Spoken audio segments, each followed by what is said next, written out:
Hi, this is Pete Ekman with the RoboZone podcast. This is episode 170. We're going to call it the Champions podcast for this. We'll get into that. With us tonight, we have John and Kim. Welcome back. This is the first time I think we've had both of you in a couple episodes. How are you guys doing? We made up. I'm not even addressing that. I'm just going to let that rush right by me. Get it? Rush, team rush, right by you. Okay, got it.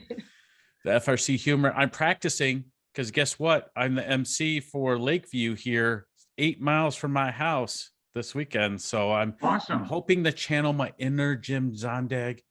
And welcome, Jim, from the Killer Bees. How are you? I'm excellent. Jim, if no one knows you, and that's not possible, but who are you? Introduce yourself. I'm sure there's lots of people who don't know me, but thank you. I'm Jim Zondag. I am lead mentor of Team 33, the Killer Bees. I have been a mentor in FIRST Robotics for 25 years. So a lot of tenure. We built a lot of robots. We've also worked with a lot of other teams, as well as on one of the founders and board of directors member on FIRST in Michigan. And yeah, glad to be here. And congratulations on your win over the weekend. Thank you. Thank you. We'll talk a little bit more about that. Our last interviewee for today, and someone that I'm not a stranger with, is James Garrett. Welcome, James. Please introduce yourself. Hey, yeah, thanks, Pete, for having me. This is great. So I'm drive coach and lead strategy mentor for Team 4362. And we had the pleasure of actually playing with Jim this weekend, which was awesome. So managed to bring home the win at a very tough district at Belleville. So I'm really proud of that one and the performance our team put up. But I've been doing FIRST since I was a student in high school when I founded the Gems 11 years ago. So I did it for 3 years and I've been mentoring ever since then. It's amazing how you get bit by the bug, right, James? Yeah. That's right. Once you're in, you're stuck forever. That's what we tell everyone who joins our team. Yeah. Well, until you retire, and we'll never see Jim retire. So I plan to see Jim 80 years old out on the field. Well, Tim Grogan from our team retired 2 years ago. He still comes and works with us almost every day. So retirement is not necessary. If anything, he has more time to work on robots now. That's what retirement is, right? It's for robotics. Yeah. So welcome everyone to the podcast. The reason I'm calling this the Champions is that unlike James's team, who has won 2 banners this year, Jim, did you win 2 yet? We did. Yes. Yeah. So my team in team history finally won their first blue banner. So I'm still on cloud 9 or wrapping around Jupiter to come back to Earth for the Lakeview MC, gig on Friday. But all of us are champions. All teams are champions, but blue banners, it's still surreal to me. I can't believe what happened. So we'll get into that stuff though. But James and me, our teams are in the LC area, the Livingston County Robotics Alliance. We try to mirror ourselves off. Team 33 has an alliance across Oakland County, right, Jim? Yeah. So yeah. I see more and more of those alliances starting, and I think that's a good thing because it gets all the kids together for those local teams. And hopefully they see each other in college, maybe at Kettering University right over there, where I can point to Jim and John and Kim. I call them Jim, John and Kim, Jim. So that's their normal picture. To speak to that, Pete, I mean, I, not just me, but a lot of the senior teams, certainly in this area, have been trying to do this almost since the very beginning. So shortly, I think the first year I was in FIRST in 1998, I realized, hey, this is bigger than just the people on my own team. Back then we only went to 2 events a year, but then we quickly made friends with members from Team 47, Team 1, Team 65, all of who were right here in the Pontiac area. And we started working together on things collaboratively. Years later, that started bringing in teams like 217 and 469. Things like the Oakland County Robotics Competition, the Ochre competition, spun out of some of those collaborations. Ultimately, FIRST in Michigan spun out of some of those collaborations. And it's always a good thing, right? I think it's great to work cross-functionally, and multiple teams together can accomplish things that single teams cannot. Now, before we started this podcast, and the portion I've already cut out is where Kim said she didn't see competitive Pete until she saw me over the weekend, right, at the Lansing district. And I said, sometimes it's not pretty. Sometimes I'm stressed. Sometimes I feel like my heart's going to pump out of my chest and I think I'm going to faint. I think we've all experienced that as mentors. If not, maybe you need to, because you get so wrapped up into things and that type of thing. So she saw that. So I thought that was pretty funny. Not really, but yeah, it was. But I wanted to get everyone together. Now, you guys have won 2 blue banners, each of your teams, and won together. So I think if I was to pick a subject matter expert to ask where we are now and where we're going to see before state championships, it's you guys. You guys are the 2, Jim and James, and we'll just call you J and J. So JJ. Sure. I love doing this. I know I'm corny as crap. I know I'm corny, but I like it because it's fun. So, and if you can't laugh, why do it? So James knows me. I can get kind of corny just at like kickoff. But tell me, Jim, where did you guys start? I mean, you won 1 blue banner and then you show up, you guys pair together at Belleville, win another blue banner. Where do you see where we are from here? We're going into week 5. Where do you see from here to states? Or do you, like I've asked, is it going to be more defensive, right? Is it going to be pure offense? What do you think is going to happen in the next 2 weeks before we go to states? I can take that one first, James. Yes, that is a natural thing that starts coming out of games like this, right? Some games do not lend themselves to that. This game very much does. This game, I would say, it's an execution game. There's no mystery on what to do. You need to pick up balls, you need to shoot balls, you need to climb. Very obvious. All teams see that. There's no Swiss Army knife type decisions on what to do. Everything is subtleties on those 3 basic things. So one of the things you'll notice is the moment that you have 2 pretty good teams playing together, the most stark thing is there's a shortage of balls for the offense. You start running out of balls very, very quickly. So the third guy, if you're trying to play pure offense, really probably all 3 of you are underutilized. So right away, applying defense is something that you're going to have to do. It hasn't really been heavily required yet. Usually in the first, we're now through the phase where just about everybody has played once. There's, I think, 24 teams remaining that still have not played, but they're in a small minority. The vast majority, over 400 teams have played at least once. Everybody is getting comfortable with their machines and know what to do. When you start the season, you're playing very much tactically. You're just trying to figure out how to use your machine, how to accomplish the tasks on the field, dealing with technical problems. As you move through the season, you start playing more strategically. And, some games really saw that, right? Going back a few years, in 2014, we had the big ball game, aerial assist. Open field game had a bit of a similar feel to this one. It was more of a cycle game, full field, but still, you had it where there was only one playing piece, so you had to execute a play on the field in order to win. And you very much had to have it where all 3 members of your lines had to work in concert offensively and defensively in order to get it done. Yeah, so we're absolutely going to see more defense going forward. We're going to see the offensive bar keep going up. We've seen that in other parts of the country, and even this past weekend, right? If you look at 1023's numbers from Saline, like they were just rocking it. So certainly some very high levels of gameplay are certainly possible, as well as we'll see better, more consistent autonomous modes and faster end game climb cycles from everybody who's trying to raise the bar. For sure. What do you think, Mr. Garrett? Did he hit it on the head? What do you have to add? I mean, yeah, I like the call that it's an execution focused game. One of the things that our team's talked a lot about since week 1, especially since we didn't have an off season coming into this year. So normally we spend the off season kind of preparing our drive team, getting ready so that when we roll into the season, it's like everyone knows what their role is and we're able to just execute. This year we didn't have that.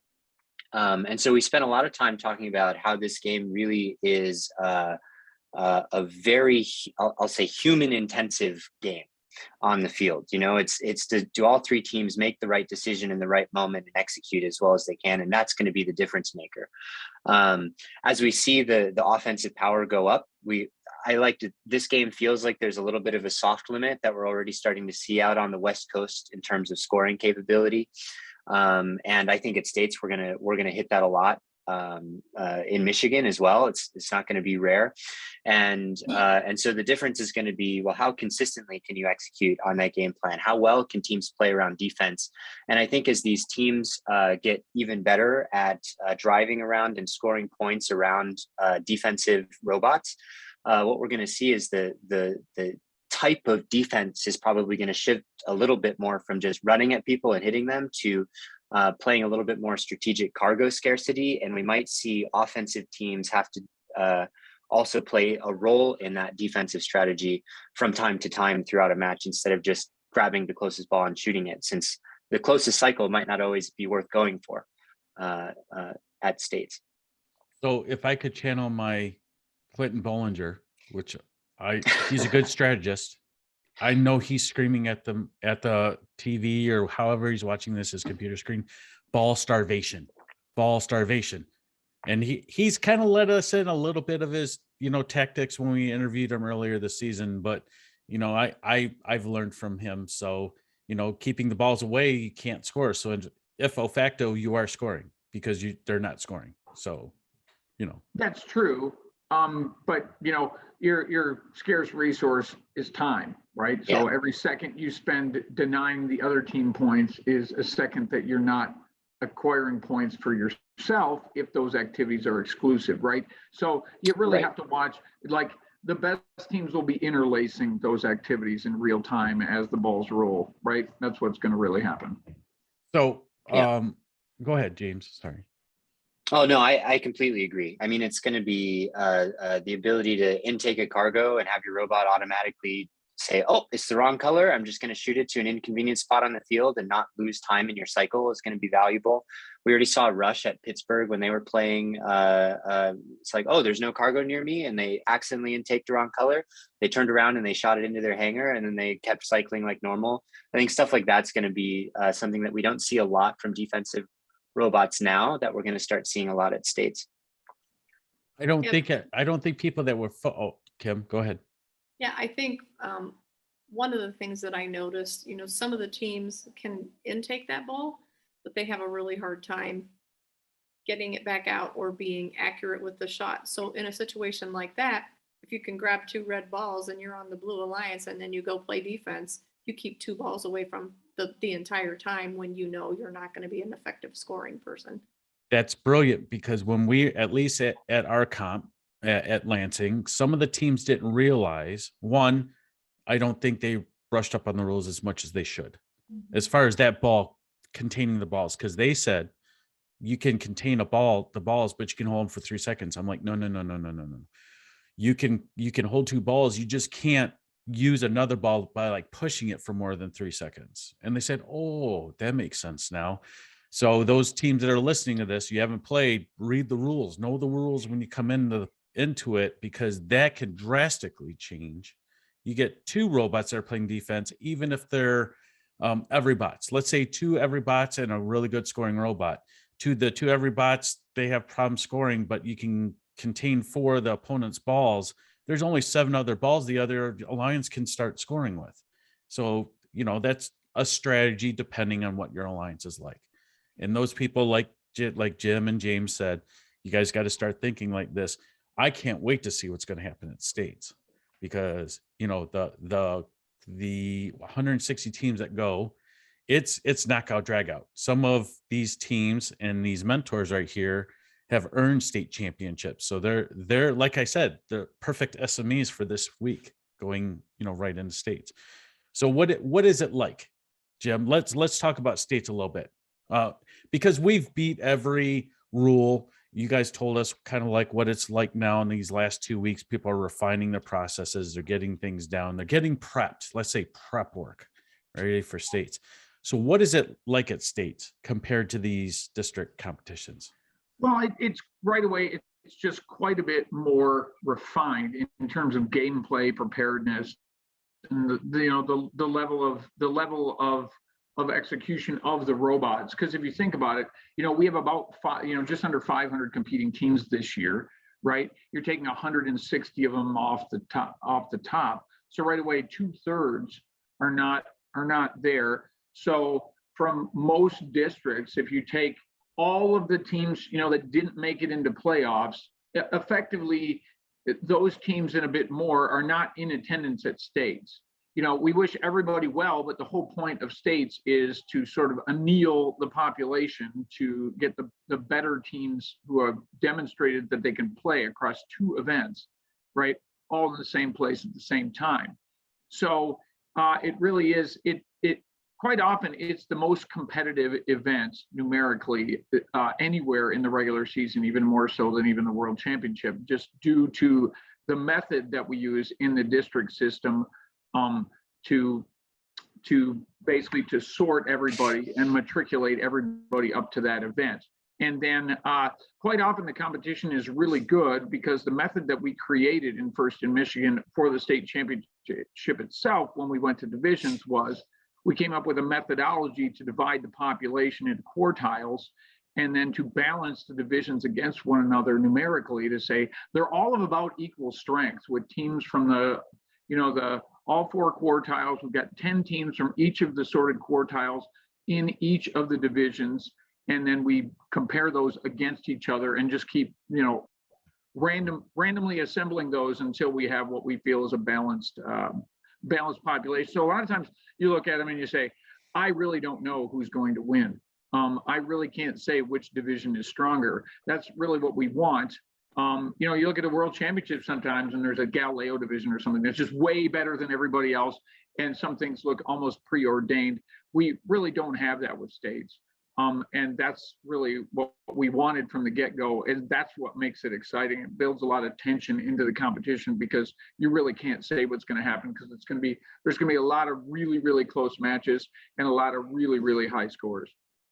James, your team, CSA Gems, are the defending state champions, Yeah, I guess if I that's remember, right? Because 2020 didn't happen, 2021 didn't happen. So we're going all the way back to 19. I know this because I'm prepping as an MC for Lakeview. So I'm going back and looking and want to give accolades to each team that's on the field, and then looking at their research of what they've done over the past couple seasons. And I end up going back to 19, right? So as one of the defending alliance partners for the Michigan State Championships, what is it like? Because you won the last one. So what is it like compared to district? Yeah, I think the biggest difference that we talk a lot about internally in the Gems is, frankly, that, and it hits on what Jim had already said, is honestly, robots can't win states. You need alliances to win states. Frankly, in 2019, I don't think the best robot in Michigan was on the winning alliance, which is just unbelievable to think about. And a good strategy, and you need a good alliance that can execute really well on, frankly, sometimes pretty complex game plans and dynamic game plans on the field. And then you need a lot of things to go right. One foul here can cost you a match, and so the stakes are high, the intensity is high, and we always just try and go out and do our best and see how the cards fall. And in 2019, they fell in our favor. So we're elated. We say a win's a win, but certainly it's a tough thing to bet on. Again, especially in Michigan. I agree that you guys, it was teamwork. You guys had an excellent alliance. You didn't necessarily have the strongest team, or maybe not even one in the top 5, like on your alliance proper, but you had a great combination of 3 and were able to outplay your competition. It was great. It's one of the things that I really like that I think is unique about Michigan compared to some other districts, and why I like playing at strong events, is with deeper fields, you get more strategic diversity, and you really have the opportunity to let robots that are in the upper echelon, that top 10%, but maybe not the best, to shine on the field in unique ways.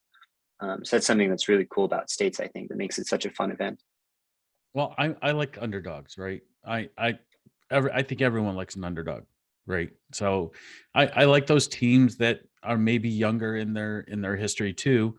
Don't have two letter or two number, three number, or even, this low Yeah. four number. And there's been a lot of, and Go to I've five. been R5. I've seen a lot of, let's see, 7,000 series teams this year that look really good.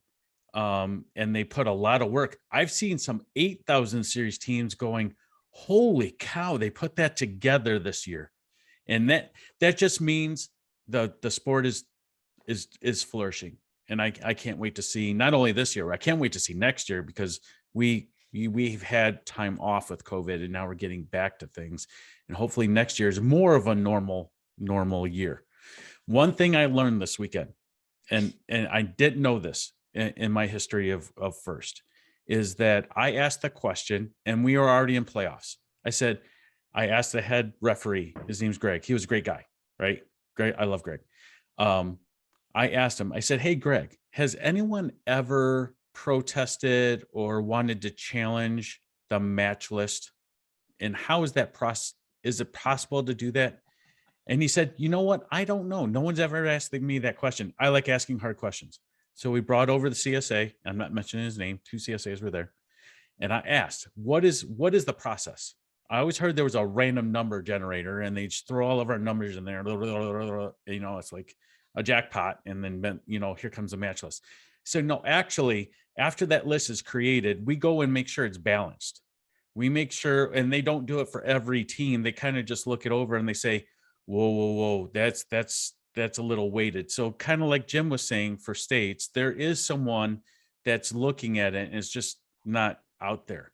However, for the record, you can't protest. So I just like asking the question, because we had a very rough match schedule. So I was like, how do I go up against the top 5 3 times? Well, how is that possible? Did someone hate me? Did someone pay it off? The Electro, I'm going to make fun of another LCRA team. The Electro Eagles, kick a 5 over to you guys, so that I have to, go up against them twice. It was a joke, but it's nice to know. That's something I didn't know. So I'm glad, Jim, you kind of depicted how that process happens. That's something that I knew back when I interviewed the first time about it. So I knew your answer, but a lot of people don't realize that about the state championship. It's not about stacking the fields. It's all about what the fields are going to do and the alliance partners that come out of them. And you never know what's going to happen. That's what I love about states. You know what I've always enjoyed about states is you'll get there, and robots that you've seen or played are different. Oh, yes. If they had 2, 3, maybe 4 weeks to improve, change, scrap, start over. And I always think that's kind of interesting, because you go in having a general concept of a certain robot that you might see, and then you're like, oh, well, that's different. It throws your scouting out the window. All the scouting you did is out the window, because you never know what's going to happen.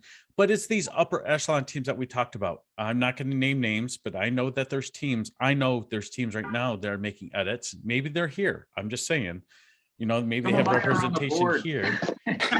Yeah, there's the board right there behind Jim. This is what we got to get done. No. Well, Pete, zoom in. Part of, kicking that off, you took the bag away, right? And We did throw the bag away. Opportunities for innovation. Yes. So when you build something, and then you go, well, I should have done that better. Maybe it's a little heavy here, whatever it is, right? And you have time to make those corrections. To me, that tells students that through their career and things like that, you always look at ways to improve, whether it's at your job, whether it's at your house, whether it's whatever, you can take the time and do things like that. Yeah. So I look at those kinds of things. In the first year, I looked at that and said, that's not right. Then I started to get half a brain. The other half started kicking in, right? And I started thinking the value of doing things like that. And it is kind of cool how you see that. Well, it depends on a lot of things, though. I would say it depends on your resources. It depends on your capabilities of your team, because some teams can just make it to getting one robot ready, right? And then if they make states, they're just going to take that. There are teams that are used to going to states. Their progression is to go to states, if not worlds, and they pre-build those pieces in and plan for it. So I think it depends. It's just like the robot that you build. It all depends on the resources you have, with the amount of money, not just human resources, but like physical and, monetary resources too, because more changes equals more money. So, That was one of, I spent 20 years lobbying against the crate and the bag. We did finally prevail. Good job, Jim. And there are pros and cons against it. I always felt like the pros far outweighed the con, so that the pros of just an open build season far outweighed the cons, right? There was a fear of sort of relentless escalation and some things like that. But the honest truth is, all the studies that we did a lot of demographic studies on a lot of things and team behaviors and a lot of things. And what it really showed is it was really an advantage to the well-resourced teams. The well-resourced teams could build multiple robots, could work seamlessly without any real restriction within the framework of the rules. The teams with less resources could not. So it was always an advantage to the more resourced teams. And it drove a lot of cost into the program. And a lot of stress into the program. I think everything is easier and better now, but we'll see. We'll see what it manifests into. Teams with a lot of resources now can, look at 148's robot and copy it in 2 weeks if they have the resources to do so. I don't know that that's necessarily a bad thing, right? But I think it's better the way that it is now. There's a few more rules that we want to continue to work on, to continue on. Essentially, I have it where just deregulation of every kind will make this easier. One of the big things that's really happened over, particularly the last decade or so is, the rise of the supply base turns this contest into what it needs to be. When I started out in this, years ago, teams like Wildstang, teams like Beatty, they would dominate the sport because they had fabrication capability that nobody else had. They could simply make things that nobody else could make. That really doesn't matter anymore. If you look at a lot of teams that are actually like on the A list in Michigan right now and elsewhere, they have relatively modest machine shops that are set up in schools. They don't necessarily have a big industrial sponsor who water jets all their parts or anything like that. You don't really need to do that anymore. A lot of the complicated stuff is done for you by the supply base. And now most of it is, focuses more on integration than on fabrication.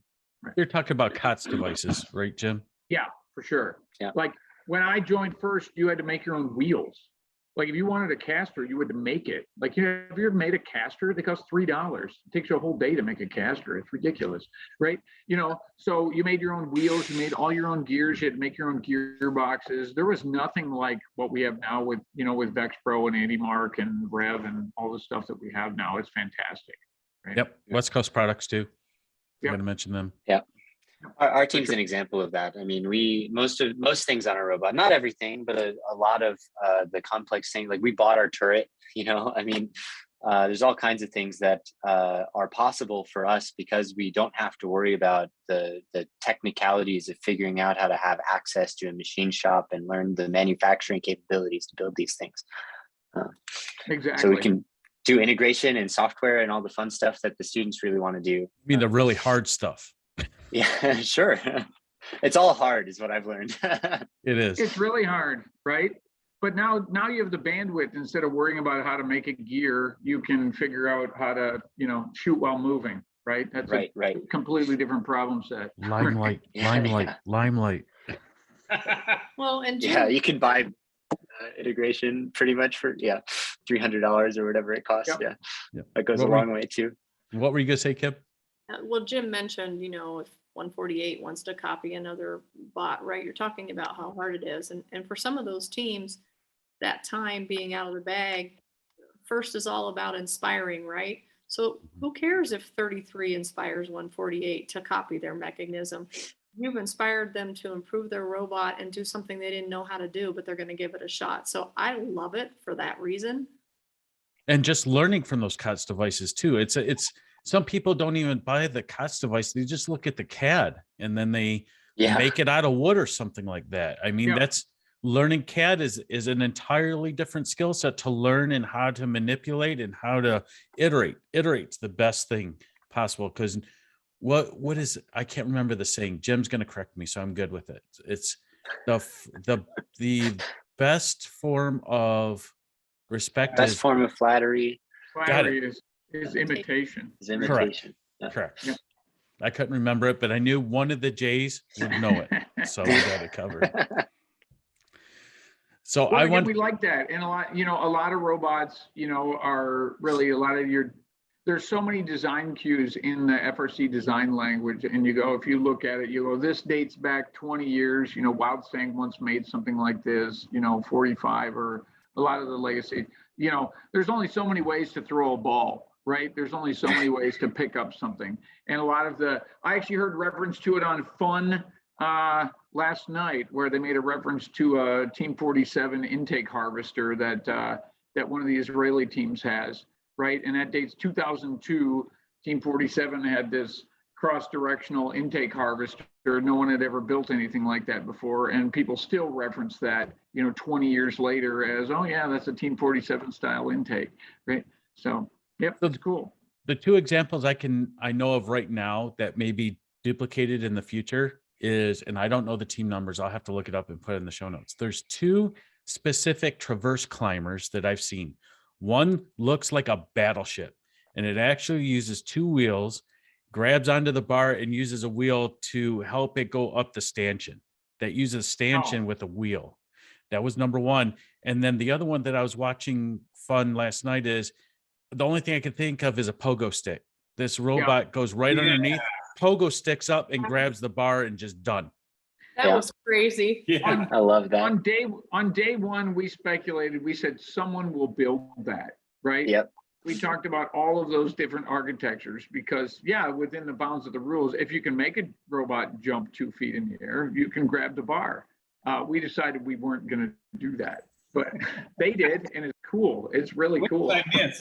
Well, that's what I told my husband when we watched it. I said, I just don't want to be the robot near them that if they don't hit it, come back down and land on top of my robot. Yeah. And the stress as a drive coach, I can only imagine the stress, because I don't want mine to fall. Literally, theirs can fall at any point. And I want to see the inspection sheet, because that must have been a good I want to see the inspector's face when he said, how do you get up to the bar? Oh, we just pogo stick onto it. What do you mean you pogo stick onto it? And I want to see the demonstration in the pit of them doing it, because that would have been No, the bumpers stay on the ground. It's legal. It was cool. Yeah, it was cool. I give a lot of respect to them. Yeah.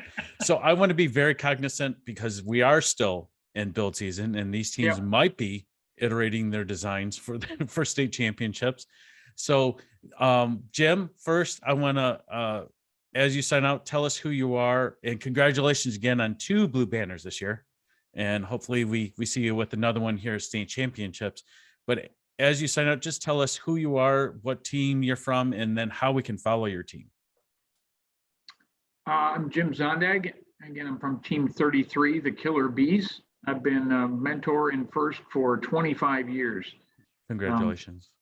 Thank you. Thank you, Jim. Yep. James, you're up next.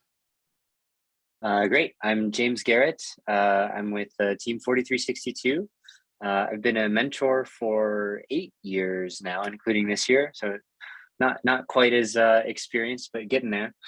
And yeah, that's great. You're selling yourself short, James. You're selling yourself short. I know you. And you forgot you're part of the LCRA. That's true. Yeah. And I'm part of the LCRA. That honestly, that is a huge advantage. Honestly, 2019 LCRA had a state champion, a world champion, a bunch of districts and chairman's winners. I mean, super awesome community to be a part of. And I can say, because we're part of the LCRA too, that we learn from every one of you guys. We're just like sponges.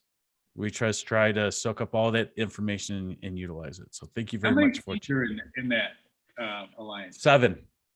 7 teams. 7 teams. Every single high school in Livingston County, with the exception of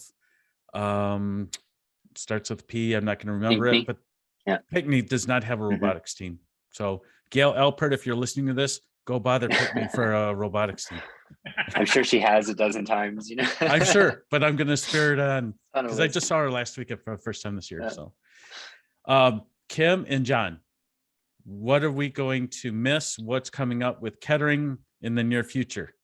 I'll go first and you talk about like states and stuff like that a little bit. Well, here at the Perth Center, what I'm really proud of so far is out of the 8 teams here, all of them have been in in elimination rounds for the first time. All 8. Okay, 4 of them are guaranteed states right now with the points and everything how it looks, and probably 5. So 5 out of 8 teams, even 4 out of 8, 50%. That's really good. That where we're pushing things, and you can look at some of the changes, especially with some of the technology and some of the tools that we've added here and capabilities, that it really is impacting the way they build. My biggest worry, because I see from teams that are struggling monetarily to teams that aren't, are almost every team that I know of has lost at least one sponsor, if not more, because of what happened in the pandemic. My biggest concern that keeps me awake at night is the finances required to run an FRC team, and where things are, how are things going to backfill, and how's that all going to work, and where's that going to come from? You know, I can't say I have the answers because I don't. I have the questions and I have challenges and stuff out there, but those are my biggest things as I look forward to. From what I've seen this year, I've seen excitement. I've seen really cool things that I never thought I'd see, you know, just coming back from COVID. I mean, it is just amazing when you go out there, and even addicted to watching it, you know, over streaming and stuff. when you know, we watch 2 live here, and I still can't get enough, and can't wait till states, because exactly what you said, Jim. You get the cream of the crop, and then it just is like, okay, let's go. On the sponsor thing, John, I really think while it's a valid concern for all teams, including my own, right? Revenue is down, sponsorship is down, some mentorship down. A lot of teams complain about that. To me, the situation is not as bad as it was in 2009 on most of those fronts. So I think the recovery period for it will actually be faster. Good. I Right. hope you're right, dude. Yeah. Team should reach Exactly. out right now and already get people on board for next year, right? Right as Yeah. you're going to states. If you qualify for states, now's the time. Now's the time. So Believe it or not, we have a potential new mentor for next season touring our shop as we speak. So Oh, cool. Jim's awesome if you can hear me.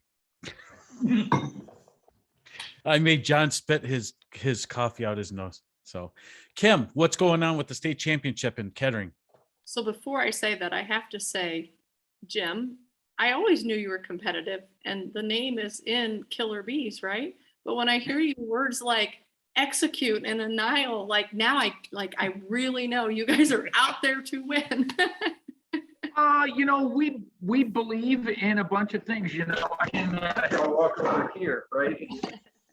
It's on the wall of my shop here in my conference room, right? Principles we live by, but you know, let's see. Excellence, mastery, persistence, humility, collaboration, and then of course, badassery, which is a word. Oh, wait a second. That goes with humility? Yeah, it does. Yeah, it does. Balance each other out. And, I'm gonna make no, I'm gonna make a t-shirt for states that Jim said badassery is the last component of winning. I I had, love that. I just had to give you a hard time on your choice of terms, but no, it's a team a lot of people look up to, and Yes. I think all those things that you just pointed out, those are, you know, things to strive for on your team. If you're going to compete, be your best. Yeah. And again, we try to be an example of that to say, because honestly, there's a lot of teams that have a lot more resources than us. We have more than many, but not more than everybody. Yeah. And we've always tried to be a good example of, no matter what constraints you have, no matter what limitations you have, you can find ways to be excellent. And how do you do that? A lot of it is process, right? So that's what we try to teach the kids. And then our hope is, they can take that with them into their careers as they go forward. Yep.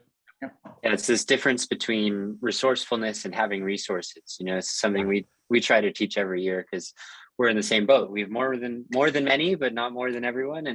And both technical resources in terms of competence and process knowledge and things like this, but also in terms of financial resources. And it makes a huge difference.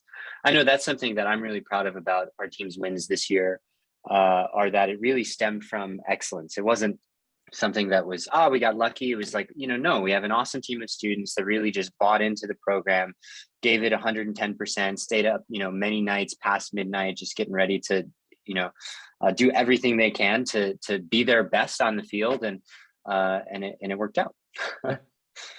So what else do you have planned for states? Could you give us a little preview? Yeah, states is pretty exciting. We all know that the World Championship is not in Detroit this year, so we're kind of trying to do like a mini Detroit at the state championship. So we are hosting a parent lounge. So if the parents need a little bit quieter place, we're providing some comfy seating, phone charging stations, electric if they need to get a little work done on their laptop. Or mentors. Mentors. Oh, Yeah. the mentors are totally going to take that place over. We have 5 minutes. I know. But, we have 2 student activity stations. One of them will be a maze. It'll be a time trial offering prizes at given points in the day for whoever has the fastest time. With a And robot, then- right? With a Pardon robot. me? A maze with a robot, right? It's actually a Sphero. Oh, yeah.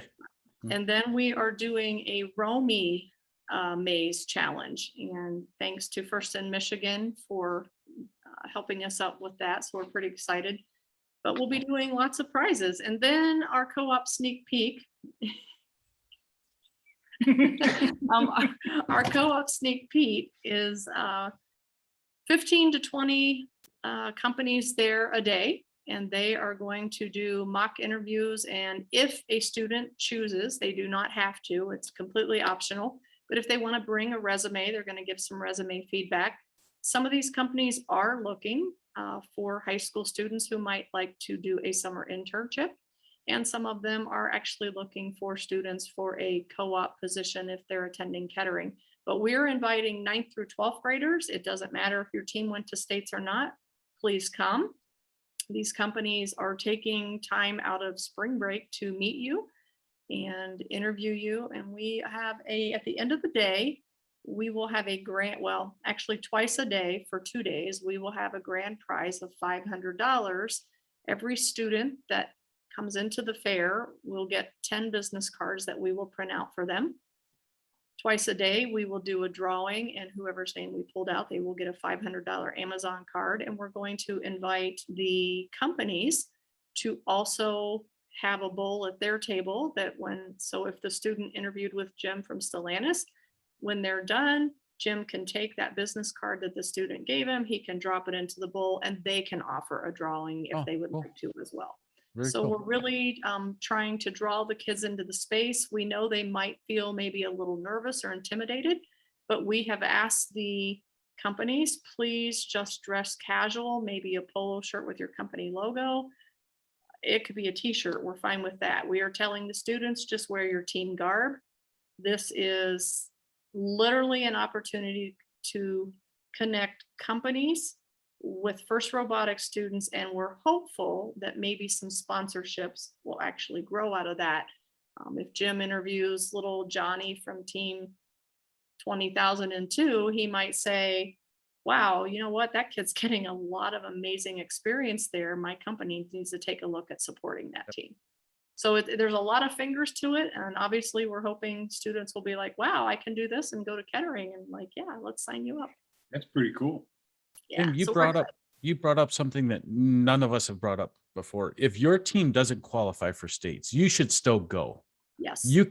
Your students can learn so much Mhm. from the amount of teams that are there. And you're talking about the highest ranking teams in Michigan, the 160 teams. Of course, you're going to learn something. You can ask the questions. They're going to be there. Jim's going to be there. James is going to be there. Their teams will be there. You can ask them how they went about this process. It's kind of like having 160 SME teams right there to maybe improve your robot for next year or the off-season events, whatever. But it is a lot of fun. A lot of fun. Yeah, so if you're listening and you're with a company and you're interested, we do still have some openings. It is first come, first serve. You can email me at Shumaker. It's SHUMAKER at kettering.edu. Let me know that you want either a spot for the 14th, the 15th, or both days. We're super excited, and I'm hoping that this is going to be a piece of the puzzle that really connects companies on a deeper level with robotics teams. Sounds good, Kim and Jim. See, there's 3 Jims. 3 Jims. Jim and Kim, or John and Kim, Jim. I want to thank all of you guys for making time on a Wednesday in between weeks 4 and 5. Let's see what happens this weekend. I'm super excited. If anyone wants to watch, I'm going to make Lakeview as fun as I can. It'll be the fun. It'll be the fun. We'll be Pete, watching. Kim, or Kim, you can watch me or try to be as funny as I can be. Hey, I thought it was great. It was just really fun for me to see you competing and just the excitement and joy that you were taking out of that. Lots of non-COVID friendly hugs. But I'm fine. Otherwise called a hug. Yes, a hug, just not COVID friendly. Yes. Good luck, Jim and James. I hope to be competing against you and with you, should I be on the same field as you at state championships. We look forward to it, Pete. All right. Soon. Have a good night, everyone. Thank you for coming. All right. Thanks, guys, and Thank congratulations. you. Thanks. Appreciate it. Congratulations.